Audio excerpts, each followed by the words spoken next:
এখন বাসা বাড়ি তো ঘুমাইতে পারি না, কি যে সমস্যা আছি, না পারি ঘুমাইবার না পারি খাইবার, জ্বালার মধ্যে আছি ভাই। হেনতে কিস্তি ডেলি কিস্তি আর কিস্তি। ও ভাই কি খবর? ভাই কই না যে একটা মরার ব্যবসা রয়েছিলাম, গরু কত ঈদে যে গরু কিনছি হ্যাঁ কারাকান্দাতে, হ্যাঁ গরু কিনে তো 1.5 লাখ টাকা ঋণে আছি। আমার কিস্তি গুলাও ছাড়ে না, সুদ গুলাও ছাড়ে না, কি করবা? আমনের ঋণ মে আমনের থেকে বড় ঋণ মে আমার। তাই নাকি? হ্যাঁ। আমি তো মনে করছি বাংলাদেশ একমাত্র গরিব আমি আছি ঋণী। আরে না, আমি আমার বাড়ি বেচে আমি ওগুলো অর্ধেক ঋণ দিছি, তাই নাকি? আর অর্ধেক ফালায় তুইছি। হাই হাই রে, আমার কিস্তিটা সবচেয়ে সমস্যা, ডেলি কিস্তি আর কিস্তি। বাড়ি ঘটালি কই বেটা বাড়িতে ঘুমায় না কেন লেগে, আর কি করাম ঋণের তাড়না।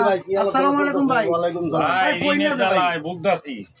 কেডা ঋণ আছি ভাই, বহুত ঋণ ভাই। এই যে গরুর ব্যবসা কইরা 1.5 লাখ টাকা ঋণ, কিস্তি, সুদের উপরে সুদ, এটা তো ভাই। আপনার আবার কি সমস্যা? ভাই আমি ঋণের আপনারা তো টেনশন করতেছেন কে?